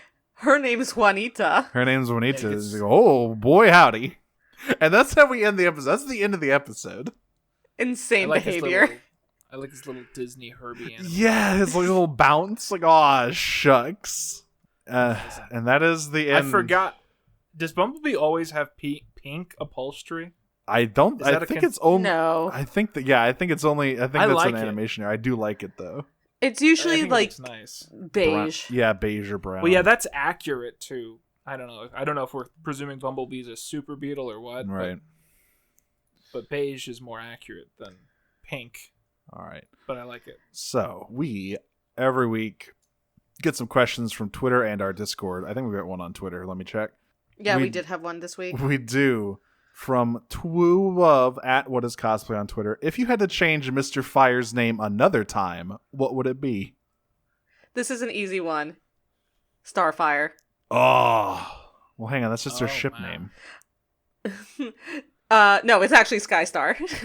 Oh, that's probably probably precisely for that reason, actually. But I actually looked it up because I was curious. And Starfire was introduced in 1980, so she does actually beat she out. predates. Okay. Damn. Yeah. Okay. She What debuted about- in 1980. But hey, why let copyright stop us now, right? You know, Starfire is really the only other one, right? Because like Jetfire, Skyfire, Starfire. What else can you pair with fire? I was just thinking Firefire. There's a third version of the name though. Oh, what is it? I'm trying to remember what it is, but I know that in one of the continuities, Jetfire has like a twin brother. Oh, Jetsum. Jetstorm. Oh, Jetstorm, okay. yeah. That's an Yeah, animated. Yeah, animated. They combine into Safeguard. Yeah. Yeah, because like if we Jetsum's a thing that's on water. Yeah. I was thinking of Flotsam and Jetsum, the eels from Little Mermaid. love those guys. Yeah, I mean, I like, Starfire is a good name. Someone should make a character with that name. Yeah, really. I guess you could be I'm sticking with Fire. Firefire's Pretty good. pretty good. Yeah, I mean, you could do something like Firestorm, I guess. Ooh, I like Firestorm. But wait a minute, hang on, that's also God damn it, Yeah. that's also a DC character from the 80s. It is also a DC, but that one but I think Transformers may predate that one. Let's see, hang on. Firestorm. Show it to me. Publication date. I'm gonna go with Snowflame. Oh. First appearance, March 1978. Yikes, never mind. I or think something I think Jetfire. I mean, I think Jetfire's life could be improved by copious amounts of cocaine, just like Snowflame. or like Sunfire. Sunfire's something alright. like that. All right, on the Discord, this one's all you, Audrey. Dick wielding menace Daphnis in the Discord asks, "Quick, write Skyfire's Tinder profile." Oh Christ. He's definitely like he only has 3 photos and like one of them is just his hands petting animals. And he's like, yeah, work with animals. Sweet guy just looking for sweet someone else kind of thing, like soft boy ass Tinder profile. Fucking Skyfire is such a soft boy, especially compared to like a lot of other Jetfires, where like especially other G1 Jetfires, where I think they really lean into like the idea of a dude being atheist in a franchise that keeps inventing gods. Yeah. Dreamwave latch onto that one, and I think it's also a part of his character in IDW, where he's like a fucking R-atheism guy. And I mean, again, if you count the games, then it's his character in Aligned as well. Yep. I love soft boy Tinder profile Skyfire a lot. Yeah, he definitely is. His main photo, the first photo, is a headshot of him with a flower crown. Wonderful. But it's made out of like entire pine trees. Oh, it's beautiful. Yeah. Matrix of Leader Thick Sam in the Discord asks, having seen both these episodes and, regrettably, Revenge of the Fallen recently. Sorry, I just saw Aurora's new nickname, which we need to talk about. Yeah. Oh, yeah. We there. forgot. We forgot a line that is important. Yeah. Yeah. So, having regrettably seen both these episodes of Revenge of the Fallen recently, how plausible would you say it is that if you put G1 Jetfire on Earth in ancient times, he'd eventually end up as the Bayverse version? Not at all. Bay Jetfire is like a old man who farts. Yeah. It's just I don't think it works. And like he that. used to actually be a Decepticon. Skyfire predates the war, so he was unaffiliated. I guess that's where they got. I guess that must be where they got. Yeah. The shattered glass. It's pretty lame. Yeah. Like I said, this is a hot take. Half of the shattered glass things are lame. like that's stupid. Yeah, it's like once you get past the big name characters, it's like, what can we do? Make them purple. Or if they're a good Decepticon, make them purple. What if they were white and blue? It's like, what if they were purple and black for the Autobots? Yeah. And it's like, what if they were white and blue for the Decepticons? Yeah, exactly. They looked at Starscream and they're like, what if Starscream was Skyfire now? Yep. That is actually one of my favorite ones. And even though it's yellowed immediately, you can't get that toy. You open out of the package and it just like makes a sizzling noise and then it all turns yellow. Yeah. You can't get that toy. I feel like listen, I like the Shattered Glass designs, but Starscream literally is just Skyfire. It's beautiful. So so Aurora's name right now is Aren't They Terrific? So in Fire in the Sky, there's a bit where they're driving from Oregon to the Arctic Circle, as is very easy to do, and you can do it within a day. They're seeing the Aurora Borealis, and fucking Spike's like, wow, the Aurora Borealis. And what the fuck does, hang on, I can look because she posted it. But no, I know it. It's like he goes, aren't they terrific? And Optimus replies, yes, they are very pleasing to my optic sensors. Yes. Very pleasing to my optic sensors.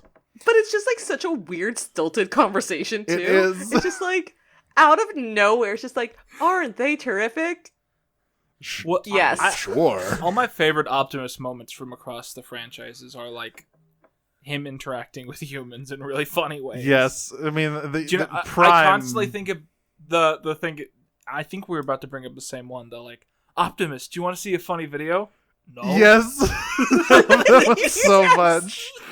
He just says it's so funny. Like, no. And just walks away. Very good. Doesn't he just go back to working on his computer? Yeah, he just goes back to the computer. Real fucking dad moment, that one. That's amazing. No.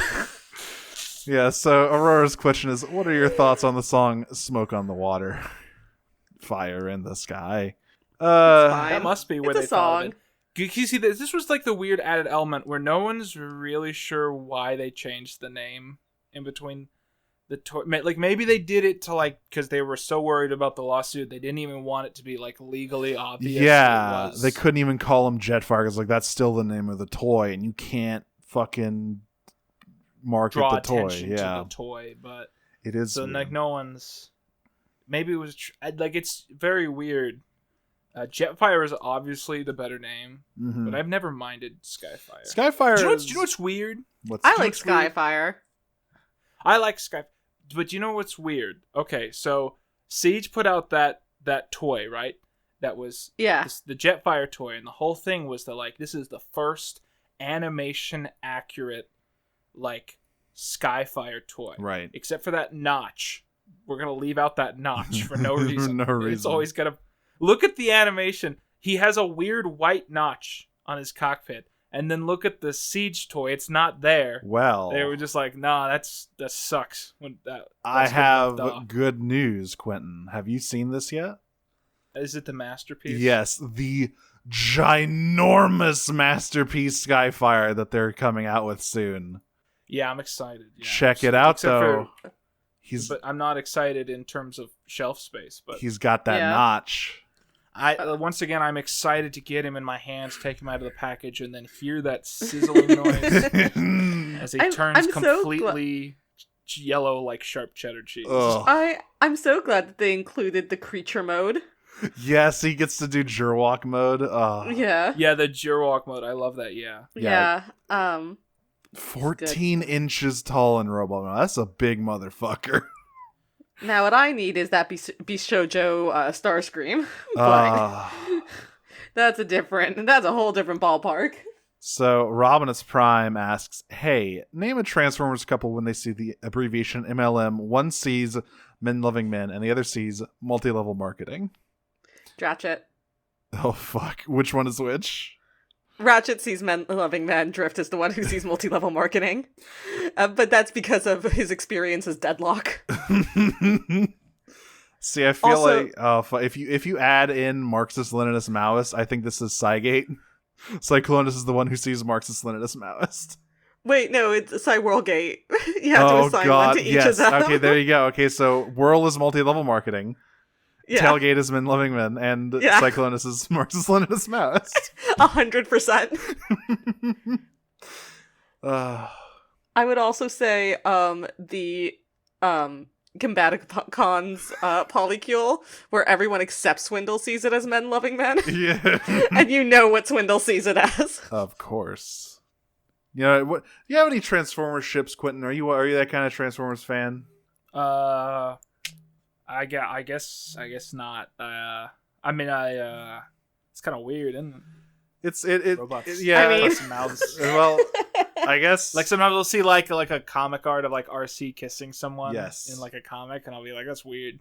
Don't do that. IDW1 really made the robots kiss a lot. They like doing it, I including did kind of like. including when there's one couple where neither of them have mouths. They both have faceplates. Chrome I Dead did- Rewind. I did kind of approve of. There's the IDW comic where the IDW continuity will like Skywarp like gets a girlfriend and a dog and just becomes a movie director. That's Thundercracker. It's No, Thundercracker. Thundercracker. Sorry, Skywarp they're- joins they're all the G.I. same. Joe. Yeah, They're all the Skywarp same. gets a human boyfriend. Yes. He gets rock and roll. Yeah, it's so funny because like I love IDW Thundercracker a lot. To talk about his like arc a little bit because like he gets left behind on Earth after the whole All Hail Megatron invasion, and he's like trapped and hiding Well, from. he doesn't get left behind. Oh, He he gets gets- shot that's down by right. Starscream. No, by Skywarp. Oh, you're right, by 'Cause Skywarp. Once again, because they he are all very wouldn't- similar. They're all the same. Because he has like a change of heart Yeah. after like looking at all the destruction. He's like, this is kind of fucked up. Like I didn't join the Decepticons to do genocide. I joined the Decepticons to do class warfare, and Skywarp's like, you're a fucking traitor, and shoots him out of the sky. And so while he's healing, he watches all television ever made and falls in love with human culture. It's And also a amazing. human. So funny. And And very, very Macross, ironically. oh yeah, the culture and all that shit. That's right. Aren't they terrific? Aurora has a couple here. Kind of messed up a while back when I asked about fake out deaths. I want to know which ones you think are the most dumb and stupid, just like across the board, or specifically Transformers. I guess Transformers. Well, she also elaborates. My pick goes to the one of the Little Mermaid prequel where they try to make you think Ariel is gonna die. Come on, you can't do that in a prequel. Fake out deaths. I mean, Fake out deaths. there's one in there One are- Piece that always pisses me the fuck off, and it's Which Pell. It's Pell. Oh. Yeah, Why? okay. Why? Why does he live? There's no reason for him to live. I mean, there's a lot of fake out deaths in One Piece that make me kind of mad, but that one's the one that really gets my goat. There are like a few in sports anime where it's so stupid. It's like, it's a sports anime. They're not gonna die. Like, what are you talking about? It's amazing. Yeah, there's like, I mean, again, obviously it's like the Little Mermaid one, but it's like, I mean, there's one in Prince of Tennis that I'm thinking of, but Prince of I can't Tennis is think just of like any. a nightmare series. How does someone die in tennis? I can't think of So any he at doesn't all. die from tennis, to be fair. Okay. He gets into like a car accident. But The only one I can think of, I'm trying to think of just one to say, and my brain is just so fried from the last few years of work that all I can think of is the Weird Al biopic movie where you think he's gonna die from drunk driving, but he survives, and then he gets shot in front of a crowd, and that's how he dies. That movie is amazing. I watched that over a couple weeks ago. It's so good. I mean, this is like the thesis of like the scary movies. Yes. Also from Aurora. And Final Destination. Oh, yeah. Those are fun. Those are fun, yeah. Aurora asks, all the degrees in science for Starscream to study, what's the funniest? Psychology. I'm going to figure out what's wrong with me if it's the last thing I do. You see, as a kid, I literally imagined Starscream and Jeff and Skyfire, like running around in lab coats with like microscopes. Hell yes. And I always imagined like Starscream is being a pretty chill guy. He's just like, we can go to Earth and watch the bio growth. And there will be monkeys, and we will study the monkeys and give them tags. And then that was the whole appeal of it. Is then like Jetfire or Skyfire gets like a coma, and he wakes up, and Starscream's just crazy for no reason. Yes, yes. That's sickos. That's a very funny image. I will say that one of my favorite genres of fan art for Starscream is fan art that imagines him during this time and gives him glasses. Oh. It's really good. I really like to see him with them. That's a potent image right there. Yeah. And of course, we have the requisite from Robinus Prime, Aurora Borealis. At this time of year, at this time of day, in this part of the country, localized entirely within your podcast. Thank you. Steamed rustics. Speaking of, Aurora has another one, probably as close to a winter ep as we're getting for a while. Have the Autobots met Santa or saved Christmas? Which Autobot would guide Santa through a very specific hazard only they could navigate? Does Merlin count? No. And they also haven't met Merlin yet. And it's also not the Autobots. There must be one Autobot. Oh, I guess they never meet Merlin in a Decepticon in King Arthur's Court, the finest television ever aired. Greatest episode, locked after 12,000. Oh God! I mean, there's so many wacky abilities to use, right? It's got to be Wind Charger's magnet arms. I feel like it's Ravage the Red-Nosed Rain Cat. Oh. But we're talking about Autobots, so... Yeah, Ravage would never save Christmas, unless we're talking about Shattered Glass Ravage, obviously. I think Ravage would save Christmas. You think he's got that in him? It depends on how gullible they were about Santa Claus. True. Yeah.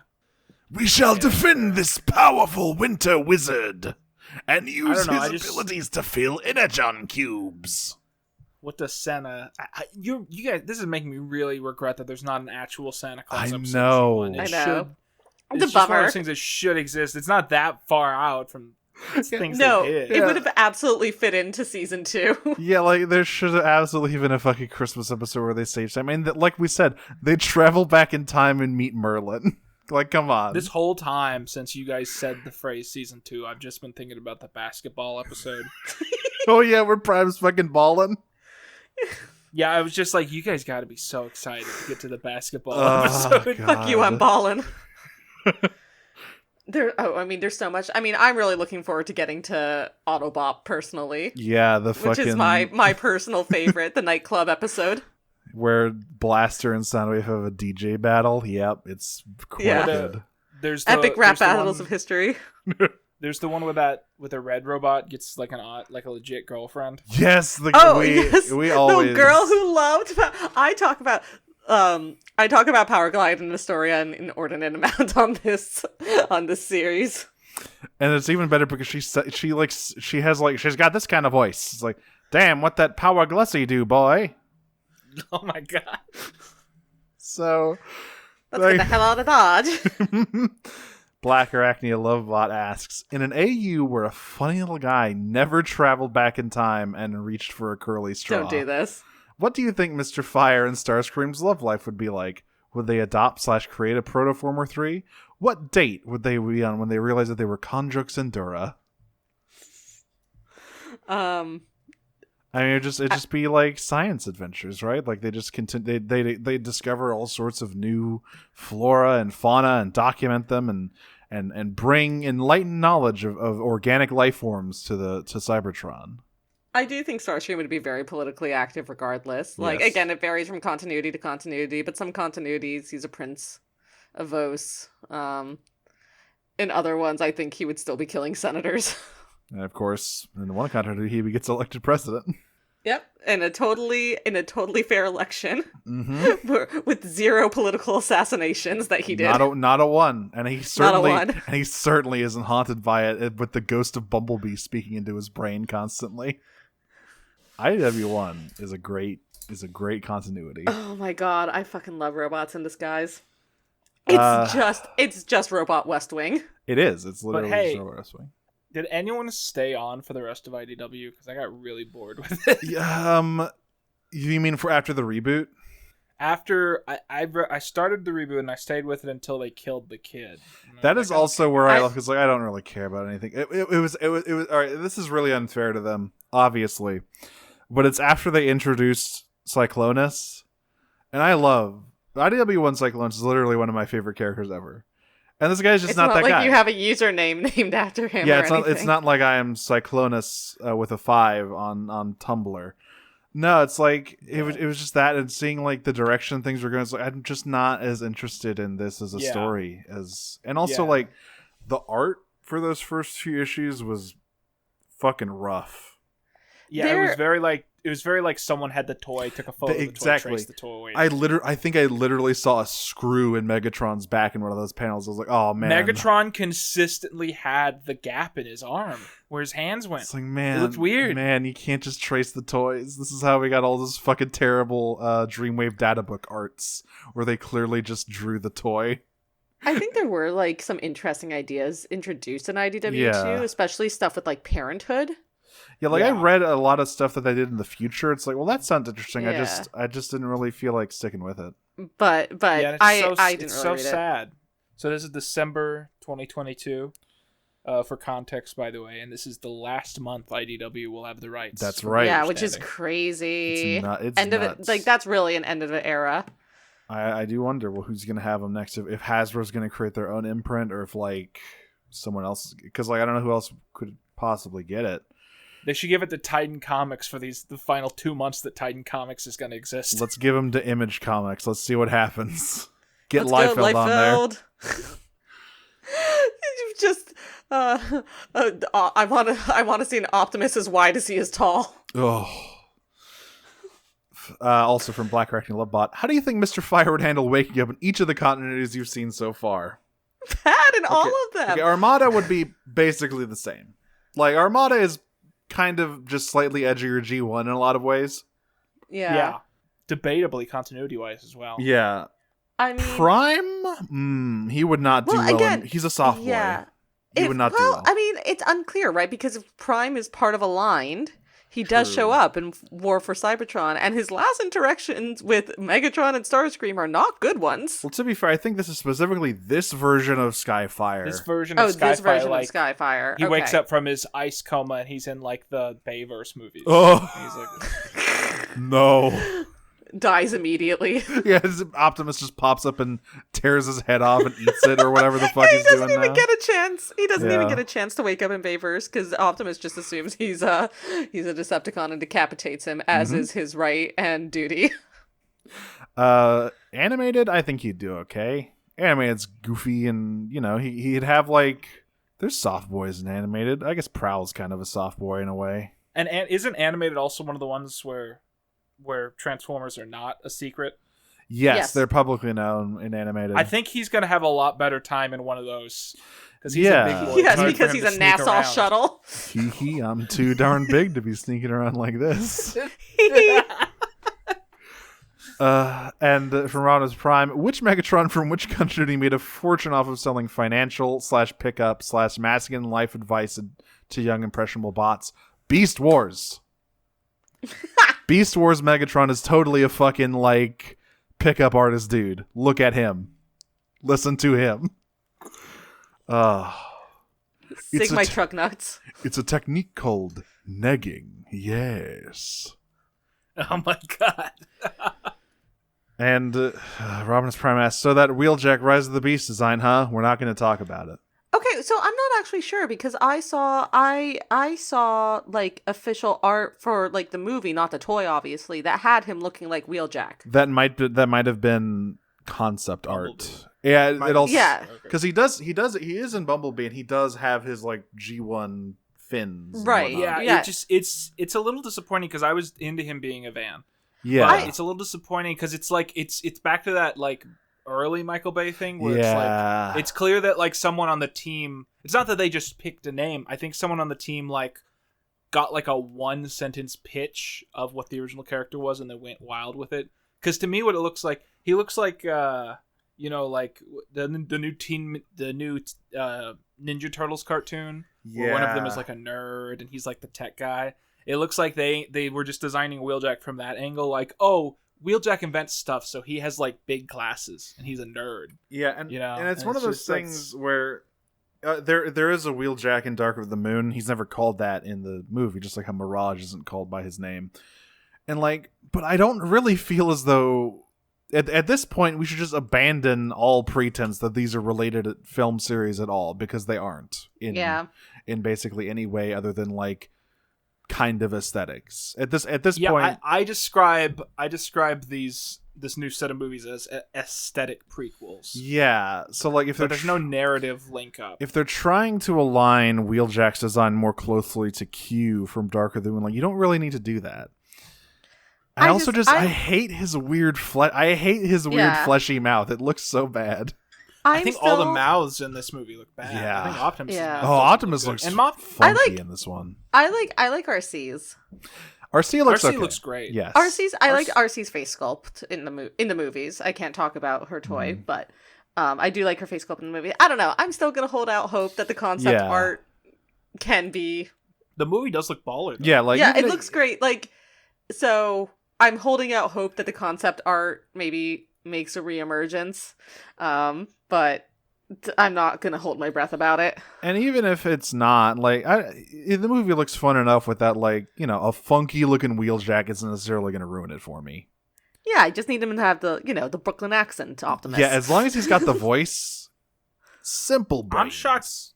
I'm shocked that we haven't. By the way, I am shocked that we haven't seen like any Decepticon.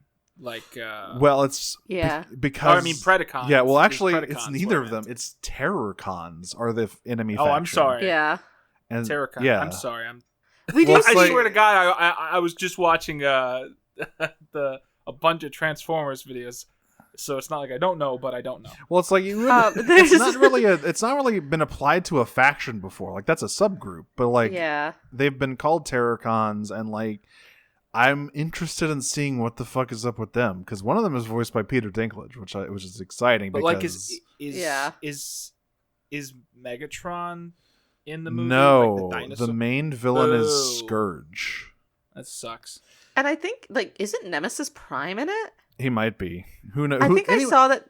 I'm pretty sure I saw that it was Scourge and Nemesis Prime, which is also insane. And also Nemesis Prime here, at least, like in the photos I saw of the car motto, just looks like Motormaster, but that's neither here nor there. Anything can happen in Rise of the Beast, but one thing we do know is that beasts will rise. Yeah. And you can take that to It's just a weird movie to me, because it looks like a movie that was already kind of mostly done before Bumblebee and then kind of adapted to it. I remember them talking about wanting to make a Beast Wars movie before Bumblebee came out, so I do wonder if this was like on the shelf, and then they were like, oh shit, people actually like Bumblebee? Like, they actually thought it was good? Hang on. Hold up. Let's dust this monkey film off. Get Ron Perlman in there. Quite funny. And then they're like, summer blockbuster! And they're right. It will be. A throwback to the Machinima Transformers show. Oh, God. Nero and I are going to have to get to that. Oh, wait, no, we decided we're not going to have to do that one. Those never aired on television. They don't count. If it wasn't on a television or television analog, aka an official streaming site. This is a nonlinear history of the Transformers franchise on television, not on defunct gaming-based websites. Let's move on. Yeah. Also from Robinus Prime is thinking about the fastball special from last episode. Should Braun talk like Wolverine and act like Wolverine and just become Transformers Wolverine? He already is. He needs to be stinkier, is what he needs to be. And more Canadian. And we've already covered this last one from Optimus Prime, Big Naturals. What do you think Starscream was like as a Chassis. scientist? Yeah, what do you think Starscream was like as a scientist back in the day? Exceedingly normal, which is why it's funny. Just a regular fella. Probably, I mean, his it is expanded on in like other continuities, or at least fans have expanded on in other continuities, where particularly in more functionist societies, where Starscream as this war build was a rare exception to the Science Academy. So the idea of him having to like fight tooth and claw sort of to get in there in the first place and try to make his way up to the world fits in line with the person he becomes, but certainly more normal than he is now. Yes. Yeah. And that... And specifically 80s Starscream. Yes. And that is the last question. So, Quinton, thank you so much for joining us. Do you have anything you'd like to plug? Yeah, this feels like a ridiculous question, but where can we find you? I believe now you can find me at, they just changed it, but I think it's youtube.com/@QuintonReviews, all one word. They just introduced a new @ thing on YouTube, and so I signed up for that just to make sure I got the right one. And then you can find me on Twitter at, I think, twitter.com/Q_review. Yeah, and I had a lot of fun watching that first episode and then watching most of the second one while it was muted. And, You were a champ. Thank you so much. You got most of the relevant information. Don't worry, from that second one. Yeah, thank you. Anyway, yeah, thank you so much. I'm Nero. You can follow me on Twitter at DragonSmoocher. You can find my various other projects in various other places, such as Radio Free Heidelin, the Final Fantasy XIV podcast I do with my friend Jane at Heidelin Radio. I also did with her a show about the 2018 She-Ra called The Podcast of Power at Podcast of Power on Twitter. And I am on Disney Minus from time to time at Disney Minus Pod. Next episode is a good one. Muppet Christmas Carol. Ooh. All right. I'm Audrey. You can find me Tumblr, Twitter, and co-host at Optimum on Prime. You can also listen to the other podcast I do called Pot of Greed. It's about Yu-Gi-Oh! We've finished season 4 of GX and all with it the entire series, and we will be on break, except for bonus content for our patrons until the new year, where we will be starting 5Ds. So that's on at Pot of Greed Cast. You can also listen around for more information about a audio drama that I've been cast in the pilot of. It's still under production, but hopefully more news on that will come soon. And I'm also starting a new project on the Moonshot Network that I should have more information about soon as well. But in the meantime, you can find us on the Nice Space Network. You can also find a lot of other really cool shows there, like Steely December, like The Sonic Shuffle, like Doctor Huh, whole bunch of stuff. So you should give all of that a listen, and you should also follow us personally on Twitter at PrimeCutsPod, where you can find the link to our Discord server as well that you should also join. It's a great time. We're going to watch Darker the Moon soon, and everyone will hate me again because I streamed a Bay movie into the call. It's not as bad as the second one. It's slightly less racist. The bar is on the ground. Well, until next time, I am going to heroically sacrifice myself by running headfirst into the Arctic snow, transform, and sleep for eternity. I'm going to have a totally normal relationship with my ex every time I see them transform and roll out. And some other third thing. And a secret third thing for Quinton. Peach. Peach. The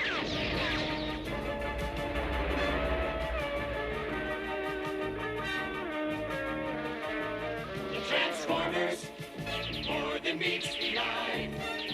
Autobots wage their battle to destroy the evil forces of the Decepticons. The Transformers.